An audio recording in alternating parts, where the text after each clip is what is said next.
కరీంనగర్ కు చెందిన గడప నాగరాజు గురుస్వామి ఆధ్వర్యంలో చేపడుతున్న శబరి మహాపాదయాత్ర ఉత్సాహంగా కొనసాగుతోంది. సుమారు 120 మంది అయ్యప్ప స్వాములు గత 39 రోజులుగా ఈ మహాపాదయాత్ర చేపడుతున్నారు. తమిళనాడులోని కరూర్ నుంచి బయలుదేరి అరవకుర్తి గ్రామానికి చేరుకున్నారు.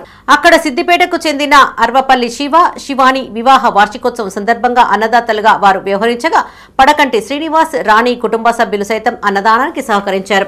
తిరిగి సాయంకాలం అరకుర్ప నుండి హ్యాండ్ పెట్టి కొట్టి గ్రామానికి చేరుకున్నారు. అక్కడ కరీంనగర్ కు చెందిన డాక్టర్ లెక్కల రాజభాస్కర్ రెడ్డి, లక్ష్మీప్రియ సహకారంతో అల్పాహారం స్వీకరించారు. తిరిగి గురువారం రోజున ఉదయం లక్ష్మణపల్లికి చేరుకోనున్నారు.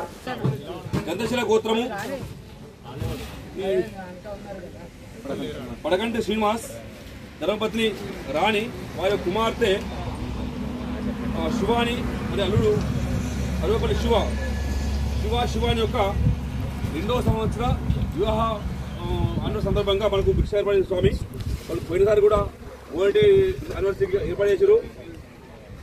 ఈ మరొక స్వామి తరఫున శివాని శివకు పెళ్లి శుభాకాంక్షలు.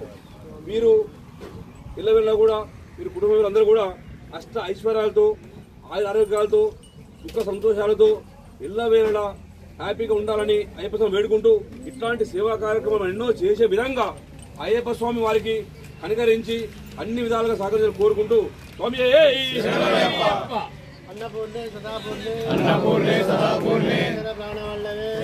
ప్రాణవల్లవే